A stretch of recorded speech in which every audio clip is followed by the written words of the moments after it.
Hello party people, and welcome to Office Hours, the show where you post questions about the Microsoft data platform and then upvote each other's questions, and I take the highest rated ones and go answer those live on my Office Hours stream. You can get the URL where you post questions and answers in the description of this video. I'm coming to you from Palm Springs, California. I'm en route from San Diego to Las Vegas, and I stopped in Palm Springs. At the end of the video, I'll zoom in and show you my car that I'm taking. It actually happens to be within eyesight here, my Porsche 944 Turbo. So let's get into your highest voted questions. The top number one comes from I use lowercase for select and says, "Hi Brent, I just wanted to give you my support on your May 24th blog. I appreciate that. That's the post where I came out as pansexual, and I'll link that in the show notes too as well for y'all. And this is also Pride Month too as well. June is Pride Month, so it's a great month to look at the SQL Server community and build awareness for those who are different from you or the same as you if you're looking for support." Next highly voted question is from SQL Crooner, who asks, who would win a SQL trivia contest between you, Pinal Dave, Paul Randal, and Erik Darling? So there used to be SQL trivia contests at the annual Pass Summit conference. They used to have this Quiz Bowl conference or Quiz Bowl show that was hosted by Tim Ford of the SQL Server community. Tim would put together a set of trivia questions, and then you'd be put together in teams. And I remember one year I was on a team with Kevin Klein, and one of the other teams was Paul Randal and Kimberly Tripp. And the trivia questions have been an interesting mix of, some of them are pop culture, some of them are internal, some of them are error messages and so forth. Paul and Kim, if I remember right, won that year. And it was funny because like one of the trivia questions was the total number of digits from a Smashing Pumpkins album, for example. And some of them were DBCC CheckDB trivia. So of course it depends on the mix of questions that you get that day. But the four people that you picked there are people who do tend to know a lot of interesting oddball trivia amongst the SQL Server engine. So it's kind of fun to think about. I don't know if Tim's doing that this year at the Pass Summit. It kind of fell out. That trivia contest hadn't been run the last few years of the Pass Summit, so I don't know if they're going to start that back up again. It was a lot of fun though. I would totally do it again because I also don't mind making an idiot of myself if I get stuff wrong. Next up, Brandon F. asks, there's a street sweeper going by. Brandon F. asks, does SQL 22 have any killer performance features that make it a must-have upgrade from 2019? Okay, so I'm fresh off of playing with it. I played with it right before I went on this road trip. I don't really like digging too deep with community preview versions because things can change. The problem with 2022 right now is that it completely breaks performance monitoring for queries. The instant that you go into 2019 compat level, you can't tie statements and procedures together. You can't tie which statements were run by which procedures, or if you have entity framework code that builds a big long batch, you can't tie the statements and the batches together. This is something that has worked for over 20 years and is broken in CTB2. So for me right now, there's no amount of money that you could get me to move to 2022 because it basically breaks monitoring. I have hope that they're going to fix that. I don't think they see it as a bug. I think that they see it as this is the way we're going to do it. But I think that the outrage from performance tuners is probably going to be so loud that Microsoft has to change that approach. And from monitoring vendors too as well. I haven't put any time of my life into raising that awareness yet. I'll tell you, just, between you, me, and the wall, because after all, how many people actually watch these videos, right? But I'll tell you, between you, me, and the wall, I'm waiting for the next CTP to drop, and if that problem is still the same, plus several other problems that I noted during playing around with CTP2, I'm going to write just an utterly scathing blog post about who in their right mind would go to 2022. But I'm trying to hold back on that ammo until I don't want to burn that many bridges until it's obvious that Microsoft isn't going to fix that problem. So we'll see how it goes. Next up, YouGottaDoWhatYouGottaDo asks, hi Brent, do you know if Microsoft uses telemetry to do analysis on which features are the most or least used in order to model or deprecate features in new versions? Yes. That's one of the reasons that at least they say, that they pulled the support for debugging in Management Studio. Management Studio used to have the ability to debug T-SQL. I didn't personally ever use it.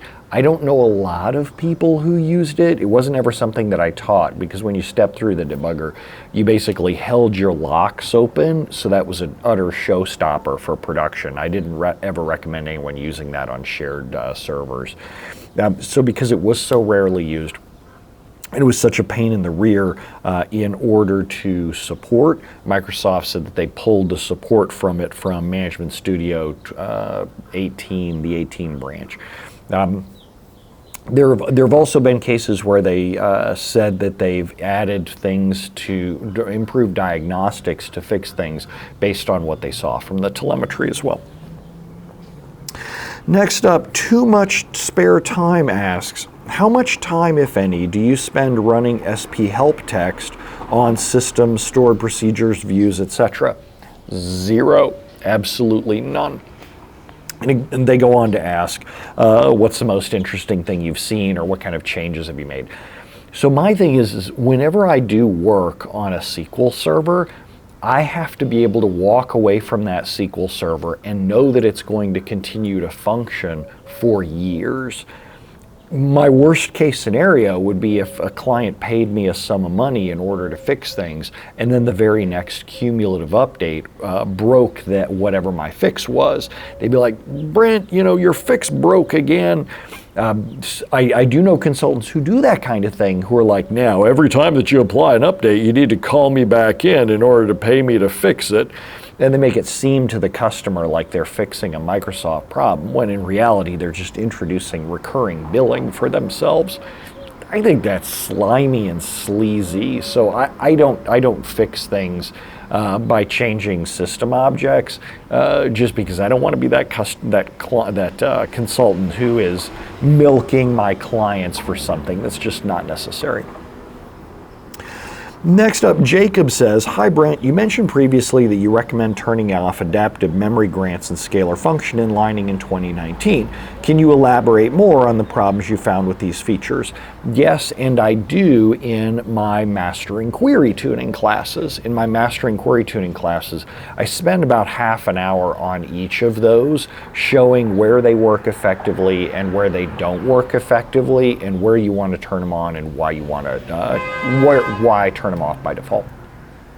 I always feel guilty whenever I mention my classes in these, just because I don't want it to feel like I'm purposely holding back answers from y'all in order to make you pay. If I could give you a 30-second answer on those, I absolutely would.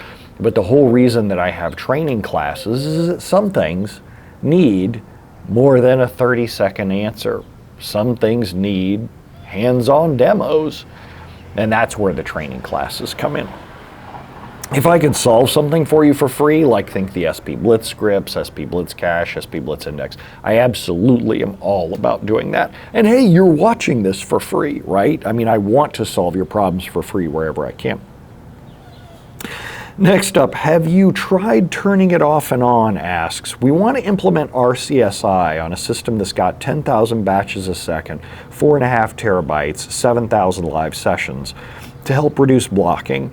What QA do you suggest to make sure the output to queries won't be affected? Any books or videos to consult? Yes, and I talk about that in the Mastering Server Tuning class.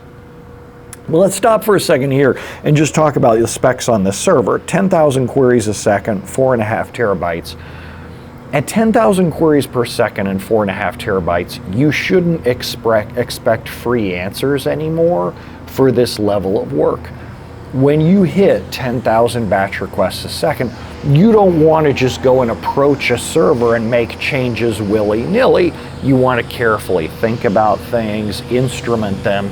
You want to get advice from someone who's done it before, because if you make a mistake at 10,000 queries per second, that's obviously catastrophic. Here comes the street sweeper again. So just as an FYI, I'm not telling you this just for my own office hours type stuff. I'm telling you, you can post questions on things like dba.stackexchange or SQL Server Central, but just because you get answers there doesn't mean you can stop. If you go, well, okay, nobody on SQL Server Central could figure out anything else I needed to do, we're probably fine. No. At 10,000 batch requests a second, you need to run experiments. You need to have load testing to actually prove that the thing that you want to do is safe. So that's just, I want to give you a word of warning there. I don't want you to ever think that someone will bless your system at 10,000 queries per second for free over the internet. Well, Mule Donkey 42 said we're okay, so let's go do it. No, you're in the big leagues now. Next up, let's see here. Keller says, I have a query with an inner join and 2 columns in the where clause. Join columns are not the primary key. I'm getting suspicious there already. What is the best way to create the index on both tables? So what you want to do is you want to post a question on a site like, so this is a great example of where you can get help for free from the internet. Post the table schema and the queries that you want to go faster. Post the table schema and the queries that you want to go faster over on a site like dba.stackexchange or SQLServerCentral.com, because then that way people will be able to see exactly how your tables are laid out, and they'll be able to say, okay, here's an example of an index that will make your queries go faster.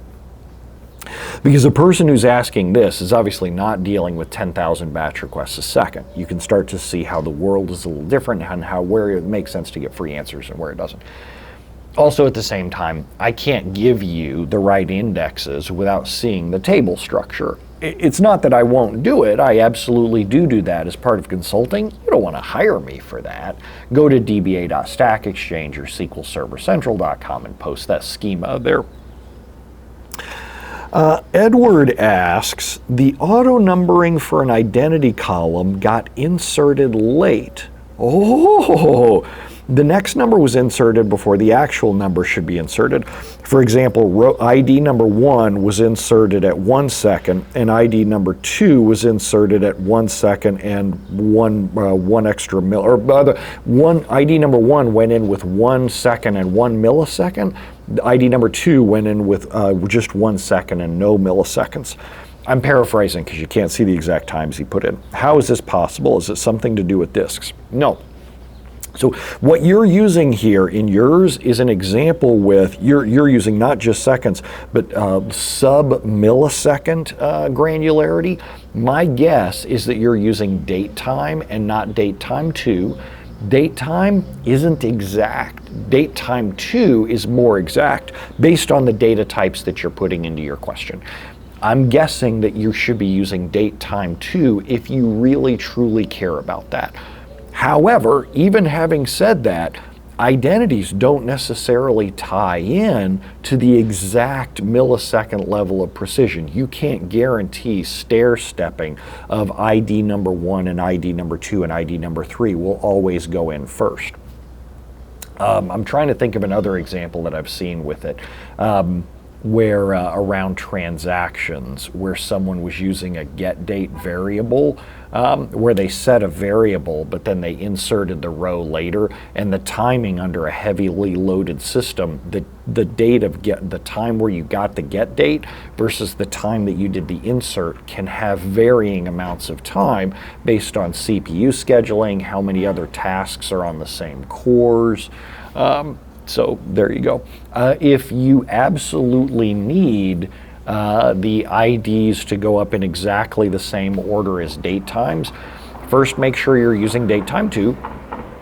Second, make sure that you're generating the date time as part of the table structure, not as part of your T-SQL. Like the get date should be part of the default on the table. You shouldn't insert it explicitly.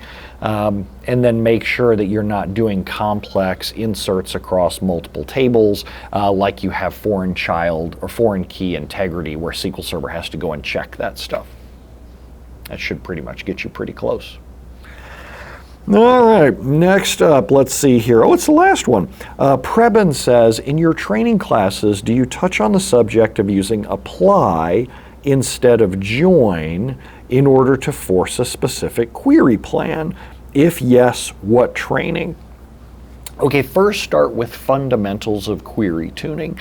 In fundamentals of query tuning, I describe that your T-SQL is a declarative language. You are declaring the shape of your result set, not the shape of the plan. You can use T-SQL to declare the shape of your plan, but generally speaking, when you do that, you're going to have worse performance results instead of better. If you haven't been through any of my training classes or any of Itzik Ben-Ghan's books, stop using T-SQL to shape the plan.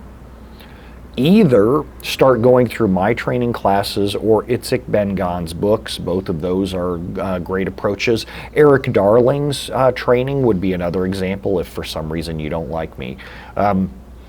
But go through official training classes to start to learn how T-SQL affects the shape of the plan, but also what are better ways to affect the shape of the plan.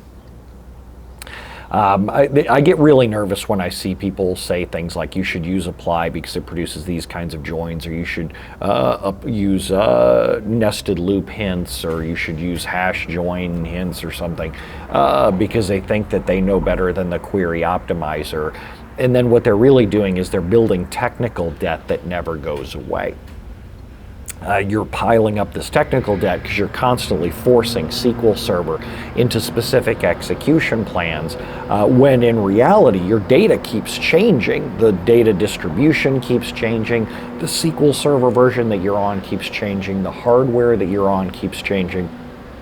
So the joins and estimates that were great 6 months ago or a year ago no longer make sense in newer versions. And then you're constantly finding yourself going, oh, SQL Server made a dumb decision again. I guess I got to change my hint. And I'm like, no, actually, you should stop using those kinds of hints. Declare the shape of the results you're looking for. Let SQL Server build the appropriate plan based on your data distribution. And when the app is mature, unlike your T-SQL skills, yeah, I said it, when the app is mature, then by that time you're going to find out specific holes in the data distribution where SQL Server doesn't make a good execution plan. And then you can go back and revisit some of those using the techniques that you learned in the tuning classes or books. But so there, if you want the answer on that one, it's start with my fundamentals of query tuning class, then move on to mastering query tuning. All right, well, there's the questions that are piled up in PollGab. Now I'll, as promised, I'll show you the car that I'm doing for the road trip here. Let's see. Let's move over. So we are in Palm Springs here, and down there is my Chariot for this road trip. So it's a Porsche 944 Turbo, 1988, bought it off of Cars and Bids. Incredibly well sorted. It's only got about 20,000 miles on it. Just a beautiful car, shifts like it was brand new. Absolutely fantastic. There's one minor problem with it, and it's an especially big problem given where we're at here. We're out in Palm Springs, California. Absolutely gorgeous. But you know what's important out here is air conditioning. And the air conditioning on that car is not working up to par. So that's it for today's office hours. I will go out and go enjoy some of these roads and views, and I will see y'all next time. Adios.